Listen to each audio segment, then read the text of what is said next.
で毎日どんな生活してますか？ជាប្រចាំថ្ងៃខ្ញុំនៅផ្ទះពេលទំនេរខ្ញុំលាងចានបោកខោអាវជួយច្រកដីដាំបន្លែយាយនិងបោសផ្ទះ楽しいことはありますか？ទីខ្ញុំលេងមួយចិត្តហ្នឹង សប្បាយចិត្តខ្ញុំលេងមួយប្អូនน้องប្អូនរៀនចាជំរាបលោកគ្រូការរស់នៅទីនេះមានការលំបាកបន្តិចដោយសារខ្វះទឹកប្រើគ្រប់គ្រាន់ហើយមួយទៀតក្មេងៗគាត់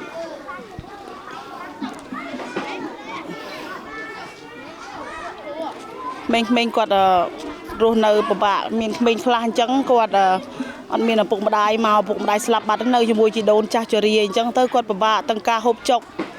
ការមករៀនគ្មានអ្នកមើលពិបាកណាស់លោកគ្រូចាហើយក្មេងខ្លះដែលគាត់មករៀននៅទីនេះគឺមានសម្ភារៈគ្រប់គ្រាន់ហើយដែលខាងក្រសួងខាងអង្គការផ្សេងគាត់យកមកជំនួយមានកតាបមានសភៅមានសម្លៀកបំពាក់គ្រប់គ្រាន់ចាហើយការហូបចុកថ្នាក់ដឹកនាំក៏បានរៀបចំគ្រប់គ្រាន់អត់ខ្វះខាតអីទេ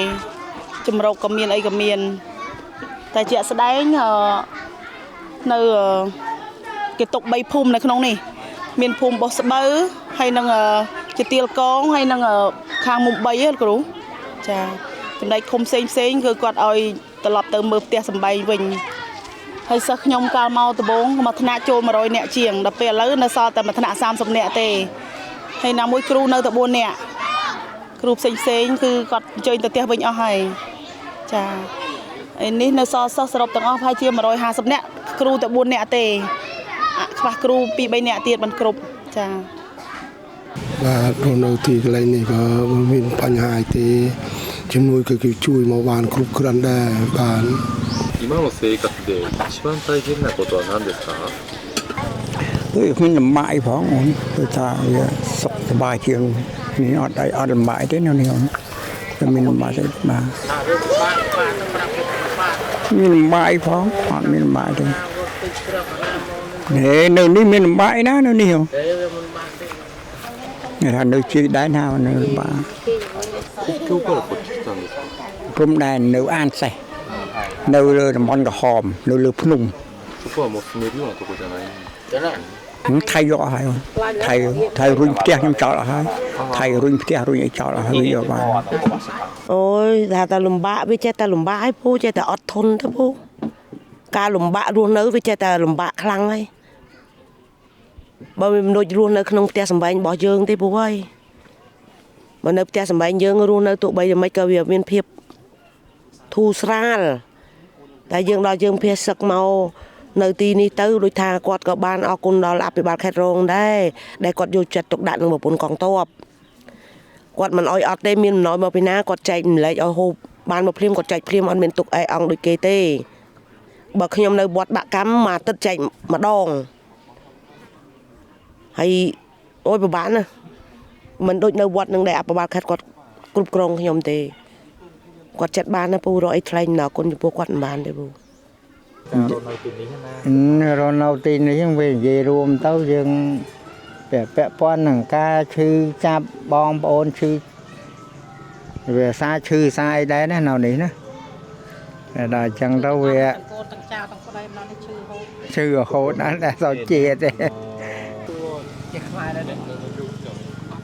ឆាយក្អកចង់ផ្សេងថ្លោចចកេះខ្ញុំអូសមករហូតហ្នឹងហើយខ្ញុំមកវាថ្ងៃវ័យគ្នាខ្ញុំដើររួចទេខ្លោះចកេះពួនអូសហូតមករហូត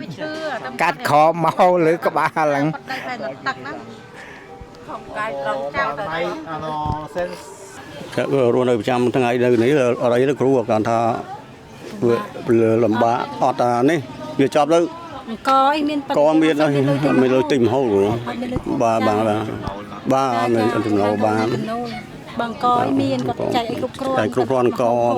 អត់ទៅមកតែខអីមានប៉ិនហូបឲ្យបានរាល់ថ្ងៃតែខមានតែខមានមីប៉ិនហូបអត់បានរាល់ថ្ងៃទេមានតែសុំបងប្អូនឲ្យជួយបើដូចជាខ្ញុំគ្រូវាដឹងឃើញស្រាប់ហើយបានប្រពន្ធឲ្យដឹកទឹកដឹកឲ្យខ្ញុំទៅអាកោដល់ចឹងវាលំបាកការងារហ្នឹងបាទហើយនិយាយចំទៅចោលបញ្ហាហូបចុកវាថាវាអត់បានគ្រប់គ្រាន់ណាគ្រូបាទចំណូលបងណាចាអត់ចំណូល អត់មានបានមានមុខរបរឬអីដែលមកនៅចេះទៅមានចំណូលអីលោកគ្រូខ្ញុំបារម្ភទៅវិញហ្នឹងនឹងភ្លើងគីឡូគីហើយនឹងលុយបងអង្ការខ្ញុំបារម្ភព្រោះមកចេះអត់មានបានមានមុខរបរឬអី ភ្លើងគីឡូភ្លើង ចាភ្លើងគីឡូតើភ្លើងគីឡូគេហើយខ្ញុំខែ12ខ្ញុំអត់បានបងទៀតរត់មកនេះផុតបាត់បើយើងប្រើច្រើនក៏អស់តាមនោះណាលោកគ្រូបើប្រើតាមតិចក៏អស់តាមនោះបើខ្ញុំកាត់ទូរស័ព្ទកាត់អីទេលោកគ្រូនៅមានតកូនក៏ដូចថាដាក់ចង្ហាត់រយចៅអីទៅក៏វាអស់តាមនោះតិចតួចតាំងពីមកថ្ងៃទី8ហ្នឹងគេអបធម្មបានមុនដំបូងបាន 20000 ក្រោយទៀតបាននេះ 10000 គេអោយចៅបាន 2000 ប៉ុណ្ណឹងឯងបាន 32000 បានតាក់ទិញហូប លំបាកពេលប្អូពេលប៉ាឈឺពេលយប់ពេលអី 病気なの ឥឡូវប៉ារៀងគ្រាន់ប៉ាទៅពេទ្យភូមិបានដាក់ស្រោមបានមកកផ្លោកពីកផ្លោកបានជាបានមកកន្លែងជនភៀសសឹកវិញ គ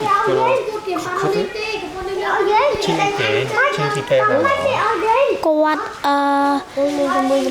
វល់មុខរដួលរសឡប់ហើយពេលម៉ាក់សួរទៅថាអត់សូវអីទៅពេលយប់ឡើង11ម៉ោង11 12ទៅគាត់ប្រកាច់ទៅគេពេទ្យគេជូនទៅខេត្តគេជូនទៅខេត្ត これ長いの ហើយជា 3-4 ថ្ងៃហើយ បាទតោះជាមួយនឹងមានអារម្មណ៍យ៉ាងម៉េចដែរពេលយើងបានទីផុតទីបត់ជុំបាញ់ទីផ្សព្វផ្សាយការបត់ជុំបាញ់ហ្នឹង សប្បាយចិត្តហ្មងសប្បាយចិត្តព្រោះយើងថងថ្ងៃដេកដោយភាពភ័យខ្លាចដោយថាមានសង្គ្រាមអញ្ចឹងបារម្ភពីបងប្អូនពីប៉ាពីអីដូចជួមុខអញ្ចឹងទៅព្រោះយើងមានបងប្អូនជាកងទ័ពនៅជួមុខជាប់ថៃអញ្ចឹងហ្មងដល់អញ្ចឹងទៅដល់ពេលគេមានបាត់ឈប់បាញ់មកធូរស្រាលក្នុងចិត្តហ្មងធូរសាកហ្មងចង់យំដែរពេលលើដំណឹងអញ្ចឹងរំភើបពេកតែនៅមកកម្រិតទៀតថាយើងតើបានទៅផ្ទះវិញចង់ត្រឡប់ទៅផ្ទះវិញឆាប់បាទឬថាបត់ជប់បាញ់គឺគាត់តែសៀនឈានពៀនវាមិនឈប់ទេ ថាចេះយើងចង់និយាយថាបានបត់ជប់បាញ់យើងបានថាបានសប្បាយចិត្តបានមករយៈយ៉ាងថាវាមានរឿងអីទៀតយើងអត់ដឹងទេគ្រូប៉ុន្តែគាត់ទៅបានជប់បាញ់នេះយើងបានធូរបានចាប់បានក៏ត្រូវបានទៅផ្ទះទៅវិញហ្នឹងគឺចោលផ្ទះចោលសំបាយហើយណាមួយខ្ញុំផ្ទះខ្ញុំត្រូវពីនេះដែរពីកន្លែងប៉ុន្តែគាត់ថាពេលអស់សាំងស្អីសាំងស្អី5ម៉ោងច្រឡឹក បហងពីបហងប៉ុណ្ណេះដល់ពេលដល់ផ្ទះឃើញអញ្ចឹងខ្លាចហ្មងហ៊ាននៅ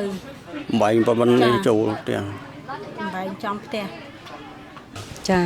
តែក្របនៅគេមិនតន់រីវមិនតន់អីហើយអញ្ចឹងក្របចកំក្របអីធ្លាក់មកគាត់ខ្ទុះ まだ心配なことって何かありますか អារម្មណ៍ខ្លាចតែវាម្ដងទៀតព្រោះឯណាមួយនឹងឃើញថាឲ្យសន្តិភាពទៅអាងវិលត្រឡប់ទៅផ្ទះសបែងវិញអញ្ចឹងហ្នឹងគ្រូ វាលក្ខណៈថាអត់វារឿងស្រួលបន្តិចពូដោយសារយើងអត់សូវភ័យម៉ានណាពេលអាភ្លាមបានភ័យខ្លាំងពូព្រោះផ្ទះខ្ញុំវានៅមុខស្រេចអញ្ចឹងទៅខ្ញុំនៅក្នុងត្រង់សេយន្តហោះវាហោះកាត់លើក្បាលរហូតអញ្ចឹងបាក់ចេញដំណើរពូបាក់មកមែនតើតរៀងស្ងាត់បានជិះមកហើយវាតាមតម្លាក់ទៀតពូតាមតម្លាក់នៅកន្លែងនៃម៉ាក់ខ្ញុំរើសគួរស្រូវតម្លាក់មកប្រហែលជាទឹកវាក្របវាធំពូឈិតមកស្រះប៉ិនស្រះបដ ாய் ពូក្របវាចាខ្ញុំផាត់ភ័យពេលខ្ញុំមកទៅពូបារម្ភពីផ្ទះហើយចឹងណាពូព្រោះផ្ទះខ្ញុំវានៅអូចុញពូនៅឡើងចិត្តហ្មងខ្ញុំចានៅអូចុញចឹងខ្ញុំភ័យខ្លាចត្រូវវាបាញ់ត្រូវក្របត្រូវអីចឹងណាពូព្រោះបារម្ភប៉ាម៉ាក់នៅផ្ទះចាចំផ្សារអត់បានទៅស្រែទេដោយសារស្រែគ្រាប់ចាដាំទៅលងដល់ពេលហ្នឹងគ្រាប់ធ្លាក់អត់បានទៅតែក៏ម៉ាក់មកធ្វើការសំណងនៅពាក់ស្បែកអត់បាននៅផងបងម៉ាក់បានទៅផ្ទះចានៅជាមួយយាយតាមីង មូលហេតុអីបានបែកពីប៉ា គាត់ទៅផ្ទះទៅមើលផ្ទះក៏មកវិញចូលធ្វើការ ខ្ ខ្លាចតានៅតែពេលទៅត្រឡប់ទៅវិញហើយខាងថៃបើកការបាញ់បហាមួយទៀតព្រោះថាខាងបងទាហានគាត់ប្រាប់ថាស្ថានភាពក៏សូវស្រួលប្រហែលដែរអាចនឹងទោះអាវុធគ្រប់ពេលតែអត់ប្រកបបាទចង់ត្រឡប់ទៅវិញក៏អត់សូវស្រួលព្រោះថានៅណោះខាងបងប្អូនទាហានត្រូវជាសាច់ញាតិខ្ញុំដែរគាត់ប្រាប់ថាមិនតមកវិញទេព្រោះថាស្ថានភាពអត់តាន់ស្រួលបាទចាអត់ទេគឺចិត្តអត់បាក់ផ្ទះសំបែងទេហើយខ្ញុំនៅភូមិស្អែមនៅអង្គការអេតចា2នាក់ប្តីប្រពន្ធប្តីនេះចាបានគេក្មេងទេគេថែខ្ញុំអាយុជាង8ចានៅតែ2នាក់បានគេបានតេះកូនចៅវាឲ្យលុយទៅគេទិញតេះអូសខ្ញុំណែងមកចាដើរអត់រួចទេជើងអីនេះទាំងអស់ហើយនឹងក្បាលក្នុងក្បាលក៏ឈឺភ្នែកខ្វាក់មើលអត់ឃើញថ្លឹងពាក់កណ្ដាលស្ដាប់បានពាក់កណ្ដាលចាការរស់នៅធម្មតាបានប្តីក្មេងឲ្យគេស៊ីឈ្នួលទៅចិញ្ចឹមខ្ញុំចាស់ចាដល់មកចេះទៅមិននៅនេះក៏ស្រួលទៅគេចិញ្ចឹមទៅដាំបាយដាំអីស្អីទៅនៅស្រុកស្រួលទៅគ្រាន់តែក្ដុងក៏រត់ទៅតែប៉ុណ្ណោះឯងចាបានគេនៅរៀងក្មេងល្មមធ្វើការកើតเป็นជំងឺឈឺដែរបានគេចិញ្ចឹមគេអូសគេបោកគេដាំអីមកចប់ខ្ញុំនៅតែកន្លែងអាយុ65 66ហើយខ្ញុំ85កុំតែបានគេនៅខ្ញុំមិនដឹងស្គមអ្នកណាទេចង់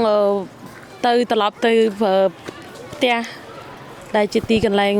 រស់នៅដូចមុនវិញហើយក៏ចង់ឲ្យប្រទេសជាតិមានសន្តិភាពអត់មានចង់បានសង្គ្រាមទេចាខ្លាយទៅនេះហ៎មានសន្តិភាពអីណាអមមកចាអីអូនបានចាប់បានទេសជាតិចង់បានទេសជាតិសុបាយបានភាពសុបាយតែនៅចឹងពិបាកなんか平和になったらやりたいことありますかខ្ញុំចង់នេះខ្ញុំចង់ឲ្យពុកម៉ែខ្ញុំរស់ស្រួលហើយខ្ញុំខំរៀនហើយខ្ញុំចង់ធ្វើគ្រូពេទ្យសម្រាប់ព្យាបាលព្រះកងទ័ពនៅជួរមុខこれからどうなってほしいとかありますかខ្ញុំសូមឲ្យប្រទេសយើងសន្តិភាពមកវិញហើយអត់ឲ្យមានការបាញ់គ្នាទេចង់ឲ្យសន្តិភាពចាខ្ញុំចង់ថាឲ្យបងប្អូនខាងប្រទេសក្រៅជនបរទេសទាំងអស់ជួយមើលអ្នកភៀសសក្តិក្រីក្រមកដេកពិបាកវេទនានៅកន្លែងនេះណារាល់ថ្ងៃចង់ឲ្យសន្តិភាពវិញហើយចង់ឲ្យជួយបាន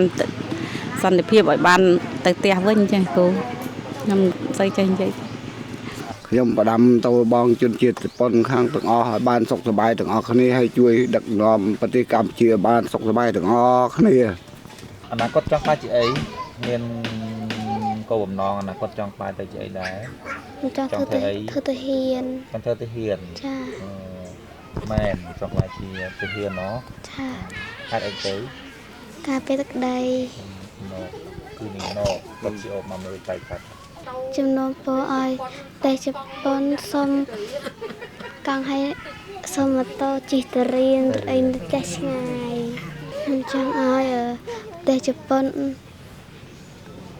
បានសុខភាពល្អហើយបានជួយការពារជួយកម្ពុជាហើយនឹងឲ្យជួយកូនបានរៀនចំណេះដឹងសូមប៉ុណ្ណឹងនិយាយប៉ុណ្ណឹងបានចង់ទៅដែរតែអីចង់ថាឲ្យជួយខ្ញុំផងតែខ្ញុំខ្ទេចខ្ទីអស់លេងហើយខ្ញុំអីសង្កតែខ្ញុំឲ្យស្អាតវិញបានពីទឹកគ្នាទេខ្ញុំពរខាងជប៉ុននេះជួយកុំឲ្យបាញ់គ្នាជប់បាញ់គ្នាទៅចាណាត់ប្តីនៅជួរមុខនេះ អត់មានអីទេនៅជួរមុខនៅម៉ូតូក៏ឆេះអស់ហើយអត់មានអីផ្ទះក៏បាក់បែកអស់ហើយបាញ់តិចទីអស់ហើយអត់ទៅវិញមានផ្ទះនៅទេនំពតប៉ុណ្ណេះក៏សូមសំណុំពរខាងបងប្អូនជប៉ុនជួយខ្មែរឲ្យមានសន្តិភាពឲ្យបានសុខសប្បាយឲ្យច្រឡប់ទៅកំណើតពេញផ្ទះសប្បាយវិញពួកអីចោលយូរហើយនឹកផ្ទះនឹកសប្បាយដែរចាបាទអរគុណហើយបានមកសួរនាំចេះសួរសុខទុក្ខសុខសប្បាយឲ្យបាននេះទាំងអស់គ្នាអរគុណហើយហើយតាមនេះលោកពៅឲ្យជួយជាតិហ្នឹងហើយធ្វើឲ្យបានជួយជាតិឲ្យបានសុខសប្បាយឆាប់បានទៅផ្ទះវិញហើយបាទជាចុងក្រោយខ្ញុំសូមមានពាក្យពេចន៍មួយចំនួនផ្ដាំផ្ញើទៅដល់ប្រជាជនកម្ពុជាក៏ដូចជាប្រជាជនជប៉ុនប្រជាជនផ្សេងបាទឃើញថាយើងមិនចង់មានសង្គ្រាមទេបាទគឺសង្គ្រាមក៏ពិតជាធ្វើឲ្យយើងពិបាកបាទរស់នៅឆ្ងាយផ្ទះសម្បែងអញ្ចឹងគឺមានតែចង់ប្រាប់ថាចង់បានសន្តិភាពបាទហើយក៏បន្ថែមទៀតក៏សូមអរគុណទៅដល់ជនជាតិជប៉ុនមួយទៀតដែលបានជំនួយជាច្រើនមកដល់ប្រជាជនកម្ពុជាជាពិសេសដល់ជនភៀសសឹកតែម្ដងបានឃើញថាគាត់មានការជួយជាច្រើនមែនតើខ្ញុំពិតជាអរគុណខ្លាំងណាស់បាទចុងក្រោយខ្ញុំពោគាត់ឲ្យលើសុំសន្តិភាពដែលមានចង់ផ្ដាំផ្ញើដែរឲ្យខាងក្រុមហ៊ុនខាងជប៉ុននឹងជួយដោះស្រាយដើម្បីឲ្យបានសន្តិភាពឆាប់ព្រោះអីមើលទៅមានតែខាងជប៉ុនឯងបានរៀងលឿនតិចមកបើខាងនោះវាឃើញមុនយូរមកហើយវាអត់តឃើញតាណាសោះបាទអញ្ចឹងឲ្យខាងជប៉ុនម្ដងខ្ញុំផ្ដាំផ្ញើដែលជប៉ុនដែលថាឧបត្ថម្ភជួយណាអានេះតិចខ្ញុំដឹងដែរណាសូមអីនិយាយមិនខ្មិចចង់ទៅទៀមហាចង់ហើយប៉ុន្តែណាបើធ្លាក់មកដល់ខ្ញុំរត់មករត់តាមកយន្តគេទេអត់ទេបានខោពីកាផ្លេក៏1គីឡូជាចុងក្រោយសូមអរគុណដល់ក្រុមជនជាតិបរទេសដែលជួយគ្រប់គ្រងរបស់ខ្មែរហើយជួយផ្គត់ផ្គង់ដល់ជនភៀសសឹកដែលនេះនឹងគាត់ជួយផ្គត់ផ្គង់ដូចជាអង្គមីអីជាដើមគាត់ជួយដល់អ្នកភៀសសឹកខ្ញុំចង់ផ្ដាំផ្ញើឲ្យបងប្អូនយើងខាងពីជប៉ុនឲ្យជួយសម្រុះសម្រាលជាជនឲ្យបានសុខសប្បាយបាទចាខ្ញុំជួយផ្ដាំជនជាតិបរទេសដែលជួយខ្មែរទាំងអស់ហ្នឹងជួយកម្ពុជាទាំងអស់ឲ្យបានជួយតទៅមុខទៀតឲ្យសុខសប្បាយទាំងអស់គ្នាជួយអាកាត់ឲ្យជួយសុខសប្បាយទៅណាលោកគ្រូឲ្យជួយទាំងអស់គ្នាហើយខ្ញុំសូមលើកចុងក្រោយខ្ញុំសូមអរគុណចវាយខេត្តនៅខេត្តព្រះវិហារខ្ញុំអរគុណច្រើនគាត់ទៅឃើញកូនចៅមកដល់ភ្លាមគាត់ជួយកំណត់តម្រង់ឲ្យកូនចៅហូបគ្រប់គ្រាន់ក៏មិនឲ្យខ្វះខាតទេណាលោកគ្រូអរគុណគាត់ច្រើនហើយអរគុណគាត់ច្រើនមែនតើបាទអរគុណខ្ញុំតំណាងឲ្យកៃឡៃអប់រំយុវជនកីឡាស្រុកត្បែងមានជ័យដែលខាងមន្ទីរបានចាត់តាំងរូបខ្ញុំបាទជាប្រធានកៃឡៃនៅស្រុកត្បែងមានជ័យនេះ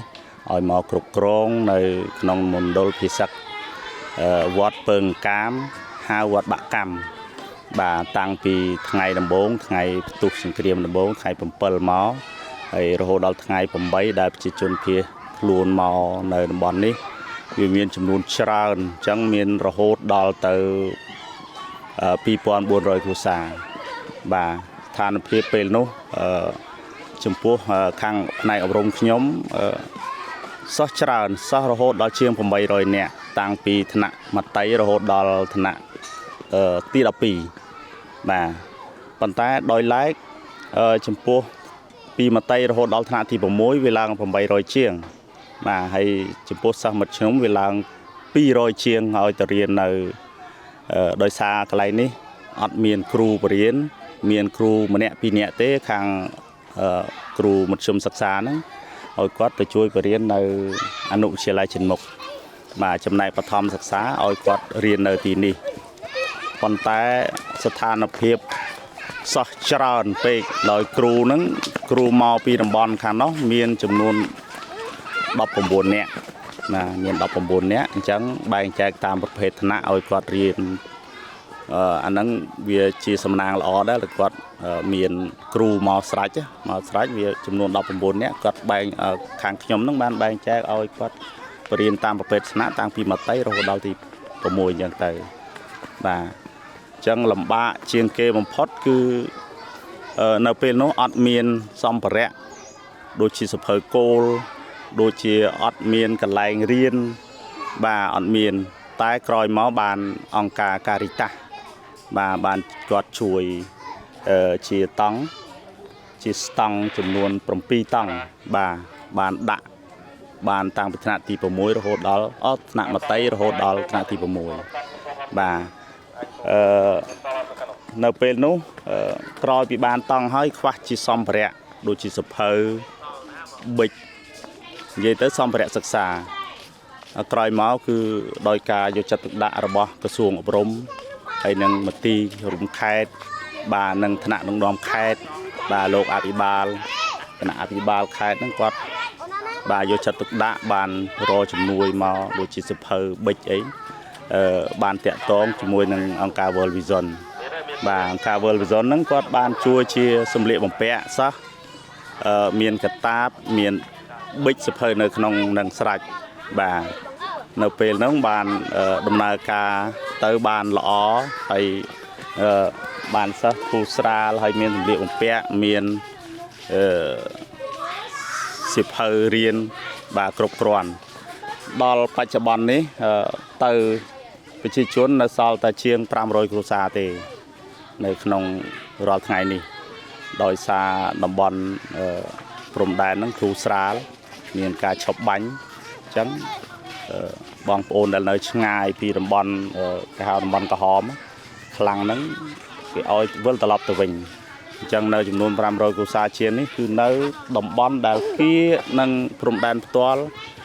រដ្ឋាភិបាលអត់ទាន់ឲ្យទៅទេថ្នាក់ដឹកនាំខេត្តអត់ទាន់ឲ្យទៅទេដោយសារតំបន់ហ្នឹងមានគ្រាប់មិនទាន់ទុះច្រើនហើយកន្លែងខ្លះឆេះសាលារៀនកន្លែងខ្លះឆេះផ្ទះសម្បែងជាប្រវត្តិទៀតអញ្ចឹងអត់មានអីនឹងជ្រកហើយកន្លែងហ្នឹងគឺហានិភ័យច្រើនមានគ្រាប់មិនទាន់ទុះរាយប៉ាយពេញមកតំបន់ហ្នឹងបាទអញ្ចឹងអត់អាចទៅបានទេប្រហែល6ភូមិនៅក្នុងជួរភ្នំហ្នឹងបាទអញ្ចឹងសិស្សរាល់ថ្ងៃនេះនៅតែ200ជាងទេបាទសិស្សពីទីមត្តេយ្យរហូតដល់ទី6នៅជាង200ទេបាទរាល់ថ្ងៃនេះចំពោះសិភៅរាល់ថ្ងៃនេះសិភៅហើយនឹងសម្ភារៈប្រើប្រាស់ដូចជាមិនជាចោតអីប្រមាណទេប៉ុន្តែតាំងពីនោះមកខ្ញុំនេះជាការសនំពរទេប្រសិនជាបានអីប្រសិនជាមានការជំនួយពីខាងណាទីអស់លោកឬការខាងណាចង់សុំជាសម្ភារៈអនាម័យដូចជាច្រាសដុសធ្មេញដូចជាថ្នាំដុសធ្មេញហ្នឹងសាប៊ូអីសម្រាប់កក់សម្រាប់អីសម្រាប់សិស្សហ្នឹងអាចមានប៉ុណ្ណឹងទេខ្ញុំដូចជាអស់ហើយដូចមានអីហ្នឹង